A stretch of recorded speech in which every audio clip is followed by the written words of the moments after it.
where you eat a big lunch and you think, I will never, ever, ever eat again. But then somehow come dinner time, you're trying to decide between Italian and Mexican. Same thing with spirit. And I never really thought that much about spring before I had a horse. But I've had Chuko, my horse, for about 5 years now. And he's really given me some amazing insights. You know how we talk about how you can get spiritual lessons and guideposts from various things in life, whether it's something you hear on the radio or maybe something a friend says to you or just the way that events happen in your life to point you in a direction. Well, I have found that my horse Chuko has been an amazing spiritual teacher. And you know what they say, when the student is ready, the horse appears. So today, I thought I would share with you 3 of the lessons that I've learned from my spiritual guide, Chuko. First one is, don't worry about the flies. That's why you have a tail.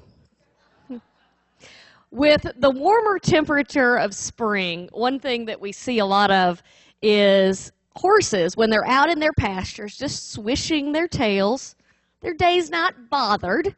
They continue to eat, they continue to graze, to walk around, but their tail just moving, swishing those flies away. What you don't see is you don't see a horse asking, why me? Why do I have to deal with these flies? Or saying, this is so unfair. Or if it weren't for the flies, I could be the horse I was meant to be. Without these, I'd be a better horse. That's human stuff, isn't it? He doesn't blow this stuff out of proportion, perhaps because the horse intuitively knows that he has got all the tools that he needs to deal with the flies. He's got a mane to keep them off of his neck. He's got a forelock, or bangs, as my mother used to call them, to keep the flies off of his face. You knew that one was coming. And he's got the tail to keep them off of his hind end. And no, that is not someone you know if you think you recognize someone there. Maybe we should look at our annoyances in life the same way that a horse looks at flies. Do we ever blow things out of proportion occasionally? Maybe to-do lists that are too long, or spouses or friends or coworkers who push your buttons. Maybe your husband drives 5 miles an hour below the speed limit in the passing lane during rush hour when you're late. Things like that. But one thing the horse does not do, he does not get everybody else's opinion on what he should do about the flies or what he needs to do to handle them. He just handles them. And there could be different kinds of flies. Maybe it's in one pasture house flies or fruit flies, and then another one, it could be horse flies, or it could be bees. There's an insect that has the power to hurt you if you don't handle it appropriately. But the horse, it doesn't matter. The remedy's the same. It's that tail swishing that still does not upset him. Most of the time, he doesn't even miss a blade of grass. So it seems pretty obvious to the horse that the flies aren't unfair or unexpected because he came with the tool that he needs to manage it, that tail. And as we sit here in church, it's easy to really feel and know the mantra, nothing can disturb the calm peace of my soul. But somehow, when you're at work, it's not easy to remember that it's not, nothing can disturb the calm peace of my soul except the guy who heats up fish for lunch every single day in the cubicle next to me. And it's so hard to stay connected with spirit when you're feeling annoyed. You know, when all you can focus on is if she says that one more time. But it's important for us to remember that we too have a tail. And you may be looking behind you thinking, no, as a matter of fact, I don't. But ours just looks a little bit different than the horse's does. Our tail is our mind and our ability to reframe and reconnect with spirit when things are bothering us, when we do have those annoyances. And maybe the way to do that the best is to have a visualization that's just ready to go for those moments when you feel like you cannot listen to your mother-in-law tell you how to raise your child one more time.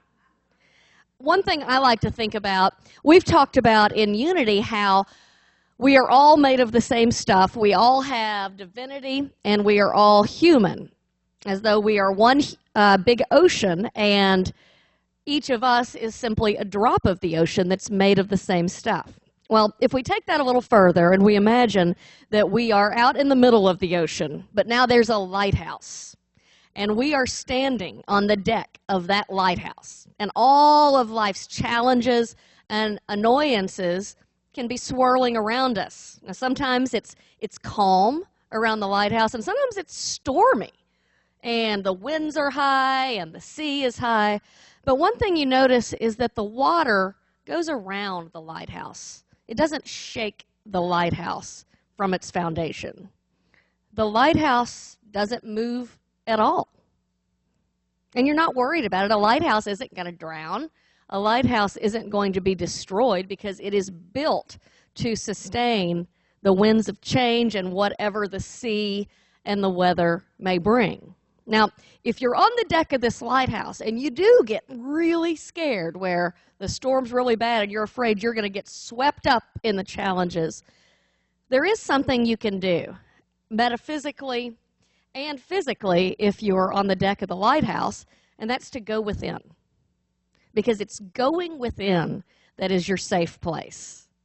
And if you can imagine yourself as safe as can possibly be inside that lighthouse, it doesn't matter what is swirling around you, because you know that you are centered and you have reconnected with spirit. And when you're looking for that place to bring yourself back to, that quiet, still spot, also remember you're not on your own. If you look around you, and I mean in here, to your left and to your right, the world is so full of people who are willing to help you. Even Chuko, he's got a mom who will put a fly sheet on him when the flies get too bad, even though he thinks he looks like he's wearing a dress. I tell him it's for his own good. So there are lots of tools for us to use when things crop up that we find challenging in life, whether it's a fly sheet or whether it's our tail. So lesson number 2 from Chuko is don't leave the herd just because it's raining. Now, true to form, we've seen a pretty fair share of April showers this month, and rain can be wonderful, but it's funny when you watch your horse and you watch your horse in the herd with his friends, how differently horses and humans approach rain. Now, when it starts to rain, first thing we do usually is run for cover. Oh no, it's raining. And we have these special hats that we wear and these special coats and boots. And then we even have these devices that we open up over our heads to make sure that rain doesn't touch us. And then if we're going somewhere, we look in the mirror because we don't want it to show that rain has been in our hair or messed up our makeup. So basically we do everything to avoid the rain, and then we want to make sure that nobody has any idea that we were ever in the rain. Horses don't do that. In fact, it's the other day, I went out to the pasture. I said, hey guys, you want to come in? Nope. Happy as can be. And that's the thing. Horses, they take the rain as it comes. It's kind of like the flies. They know that it's part of it, and they also know that rain isn't permanent. No matter how badly it's storming, it will always be sunny again. Now, it may not leave things exactly the same way depending on the winds and the storm, but what you do know is the sun will shine again. And horses are herd animals, so they are predisposed to always be with their friends. Horses typically don't like to be alone. And I think it's interesting when we look at it metaphorically that when people have what they consider to be rainy days or bad things or dark clouds in their lives, they tend to leave the herd. You ever had the experience of seeing somebody and everything in your life, you're just having one of those weeks or months or days where nothing's good and somebody says, "Hey, how are you?" "Oh, I'm great. How are you?" Why is it that we don't want people to know that we've been in the rain? Well, we've all been there. Horses, they buddy up. They know that that's where a lot of the strength comes from, is hanging out with their friends. And if you've ever had a friend who has been tremendously helpful to you, maybe somebody who is always listening to you, is always providing advice, who you can always call, and you think, wow, this person's wonderful. And then you want to give back to that person, so you say, "So enough about me. What's going on with you?" "Oh, I'm good. I'm fine." And they just never really share with you. You ever had that experience where you feel like you're taking more than you're giving, and it's not because you're not willing? It makes you feel bad, doesn't it? It makes you feel like you want to give back. And so if it's easier for you to think of you helping that person by allowing them to help you, great. But you got to let people in because it helps them as well, and it helps us get through the rainy times. And when it does rain, it also may be God's way of telling us that it's time to renew. It's time to wash something away from our old selves that we don't need, maybe some old ways of thinking. And maybe it's time to plant some new seeds that serve us better. It could be that it's time for a new chapter in your life after the end of a relationship or a job. Could be that the purpose is actually to renew relationships with your herd. So whatever the message is, I think we should take a page out of Chuko's book, not run away from the rain, because it's going to catch us. So we may as well just enjoy the refreshing renewal that it brings. And we have one more lesson today. Sometimes a roll in the dirt is better than a roll in the hay. Now, granted, Chuko's a gelding, so he's always looking for positive ways to reframe this. But you ever have a super itchy spot on your back and you can't reach it and it's driving you absolutely crazy, but finally, if you get it, it just feels like water in a desert. It's amazing. Well, horses have that problem too, but imagine if you were a horse. You don't have arms, you can't scratch your back, but they figured out a way to use the tools they were given. Oops, that was a rain slide. That's what I meant. But yeah, the scuba horse enjoys the rain. So that's how you scratch your back in the world of a horse. Although actually the back scratching doesn't occur all the time. Usually it's right after you give your horse a bath. And then they find the biggest area of dirt they possibly can, put their 1,000 pounds down into it, and then come see you because they think it's funny. But there's another time that horses like to get down and roll, and that is when it's time to shed their winter coat. Every winter, to deal with the seasons, horses' coats grow a lot longer and thicker, and then in the summer, they obviously don't need all that, so they shed. But sometimes the shedding doesn't happen as quickly as they would like on a hot day, so you'll see them get down and roll and knock some of that extra winter coat off. For example, this is Chuko's best friend, Toby. He has not lost his winter coat. I don't know if you can see from there, and Chuko's coat is much slicker and shorter.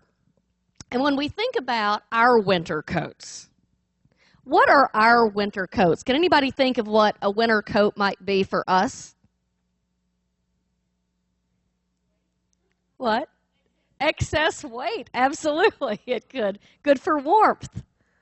It could be self-doubt. It could be fear. Whatever it is, it's a separation sometimes between you and spirit. It's that coat that you don't need. And maybe you did need it because it comforted you somehow. It was a time of healing for you. But it's spring now. And just like the horse, we should know that it's time to get rid of that winter coat. And sometimes you need to roll in the dirt, metaphorically, to get that coat off.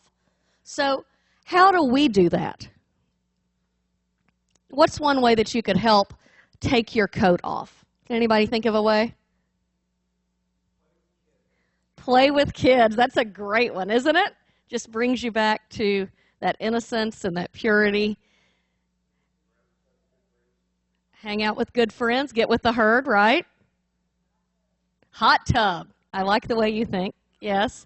You could spend some time journaling, spend some time in nature, meditate, things like that to get down to your core and the person you really are, who is connected with God and who is your higher self.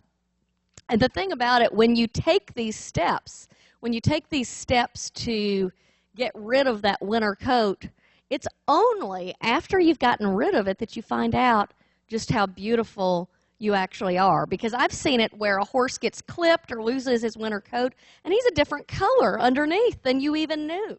And it's going to be a shinier coat and a shorter coat. So to find out how beautiful you are, you've got to do the work to take off of that winter coat. So as we gallop into our week, you see what I did there? Let's think about what our own winter coats may be and what it is that we can do to roll in the dirt to transition to spring and warmer weather and a new chapter in our lives. So in summary, let's see if you were listening to Chuko's lessons. What was the first lesson? Flies. Yes, don't worry about the flies. That's why you have a tail. Lesson number 2, what was that? Rain. Don't leave the herd just because it's raining. And lesson 3? I knew y'all would remember that one quickly. Sometimes a roll in the dirt is better than a roll in the hay. And on that note, amen.